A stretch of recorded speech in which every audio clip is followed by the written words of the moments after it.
दिनांक 10 जून रोजी महाराष्ट्र शासनाने एक जी आर काढलेला आहे आणि महाराष्ट्रातील ज्या पण चारही कृषी विद्यापीठ आहेत त्यांना जी पदभरती करायची आहे त्यासाठी मान्यता देण्यात आलेली आहे. तर आता या पदभरतीमध्ये कोणत्या कोणत्या पदासाठी भरती करण्यात येईल आणि त्यात वेतन काय हे सर्व या जी आरच्या PDF जे आहे त्यात देण्यात आलेलं आहे. ते सर्व आपण आता व्हिडिओमध्ये बघूच.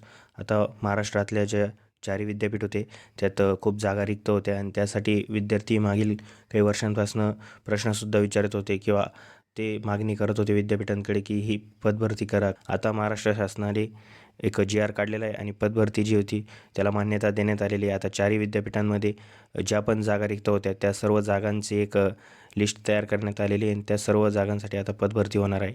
तर आता आपण ते बघू एक एक करून कोणत्या कोणत्या विद्यापीठात किती जागांसाठी पदभरती आलेली आहे. तर आता तुम्ही इथे बघू शकता ही जी जी आरची PDF आहे ही जर तुम्हाला पूर्ण PDF बघायची असेल तर आपण आपल्या टेलिग्राम चॅनलला ही PDF दिलेली आहे. ते तुम्ही व्हिडिओच्या डिस्क्रिप्शनमध्ये लिंक आहे तेथे लिंकवर क्लिक करून तुम्ही टेलिग्राम चॅनलला व्हिजिट करू शकता.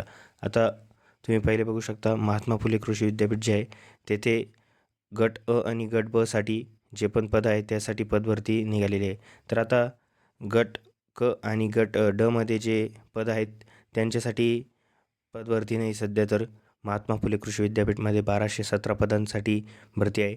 यात आता काही पदं जी आहेत ते डेड कॅडर म्हणून सुद्धा घोषित करण्यात आलेले आहेत. तर त्यावर भरती नाही होणार. म्हणजे असे पदं आता काही ठिकाणी टाईपरायटरच्या जॉब्स होत्या. आता टाईपरायटर्स तर यूज नाही होणार. आता न्यू टेक्नॉलॉजी आलेल्या आहेत. तर त्या जॉब्स आता पुढे त्यांची गरज नाही म्हणून त्यांना डेड कॅडर म्हणून घोषित करण्यात आलेले आहे. तेथे इथून पुढे भरती नाही होणार. असे पदं ज्याची आता गरज नाही राहिली तर ते पद आता भरती नाही होणार. आणि फक्त ॲग्रिकल्चरचे स्टुडंट नाही तर इतर ज्या गोष्टी लागतात युनिव्हर्सिटीला असिस्टंट म्हणून किंवा दुसरे काही गोष्टी ज्या असतात जेथे कम्प्युटर्सचा यूज करावा लागतो तर ते तिथे दुसऱ्या स्ट्रीमचे जे ग्रॅज्युएट्स आहेत ते सुद्धा तिथे अप्लाय करू शकता. फक्त ॲग्रिकल्चरचे जे ग्रॅज्युएट्स होते ज्यांनी MSc केलेली होती, जे शिक्षक आहेत किंवा जे PhD केलेले असतील असे जे शिक्षक होते जे प्रायव्हेट सेक्टरमध्ये काम करत होते किंवा कुठं प्रायव्हेट कॉलेजेसला जॉब करत होते, आता ते येथे अप्लाय करू शकता आणि गव्हर्मेंट कॉलेजमध्ये टीचर बनू शकता. त्यांना एक चांगली संधी मिळेल आता आणि त्यांना तिथे चांगला एक पगारसुद्धा मिळेल. आता बाळासाहेब सावंत जे कोकण कृषी विद्यापीठ आहे तेथे 589 पदांची येथे यादी काढण्यात आलेली आहे. आपण पुढे या PDF मध्ये यादीसुद्धा बघू. त्यानंतर परभणी विद्यापीठ जे आहे तेथे 890 पदांची यादी आलेली आहे गट अ आणि गट ब मधील पदांसाठी. त्यानंतर पंजाबराव देशमुख कृषी विद्यापीठ अकोलाची 915 पदांची यादी आलेली आहे. तर अशी ही जी यादी येते ती 3611 पदांसाठी येते चारही विद्यापीठांची जर आपण टोटल मिळून यादी केली सर्व पदांची तर.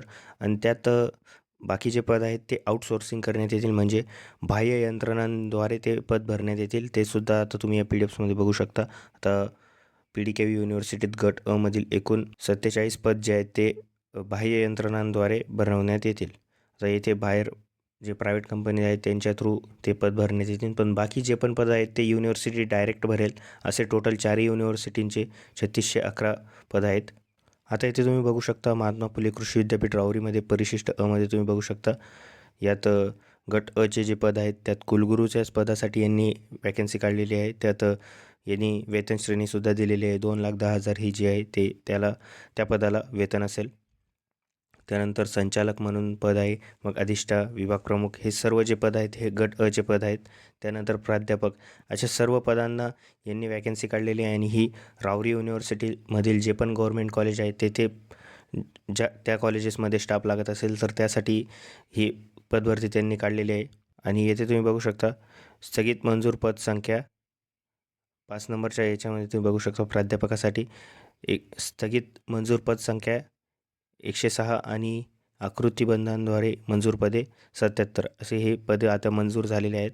त्यानंतर विद्यापीठ ग्रंथालय, सहयोगी प्राध्यापक या सर्व गोष्टींसाठी आता पद निघालेले आहेत. आणि असं करत करत जर आपण PDF बघितली तर पुढे दुसऱ्या युनिव्हर्सिटीजमध्ये पण जे पद आहेत त्यासाठी यांनी वॅकन्सी काढलेली आहेत. आता राहुरी विद्यापीठमध्येच फक्त कुलगुरूच्या पदासाठी वॅकन्सी आहे. बाकी विद्यापीठांमध्ये इतर पदांसाठी पण वॅकन्सी आहे. कुलगुरूचे पद त्यांचे आता फिक्स आहेत.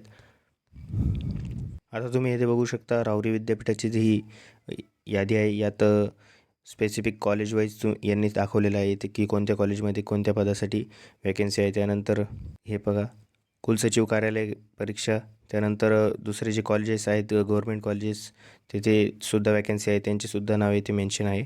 येथे आपण बघू शकता राजश्री छत्रपती शाहू महाराज शासकीय कृषी महाविद्यालय कोल्हापूरमध्ये प्राध्यापक म्हणून, सहयोगी प्राध्यापक म्हणून पद आहे. अजून पण पद आहेत जे त्यांनी डिपार्टमेंट वाईज सांगितलेले आहे. जसं ॲग्रोनॉमी डिपार्टमेंटमध्ये 2 शिक्षकांची गरज आहे. त्यानंतर ॲग्रिकल्चर इकॉनॉमिक्समध्ये एक अशा करून करून प्रत्येक कॉलेजचे जे गव्हर्मेंट कॉलेजमध्ये किंवा युनिव्हर्सिटी वाईज यांनी पद दिलेले आहे आणि त्या युनिव्हर्सिटी वाईज पदांमध्ये कोणत्या कॉलेजला कोणत्या डिपार्टमेंटमध्ये प्रोफेसरसाठी किती जागा आहेत ते सर्व या पी डी एफमध्ये मेन्शन केलेले आहे. 237 पानांची ही मोठी पी डी एफ आहे. ही पी डी एफ जर तुम्हाला बघायची असेल तर आपण अपलोड केलेली आहे टेलिग्रामला.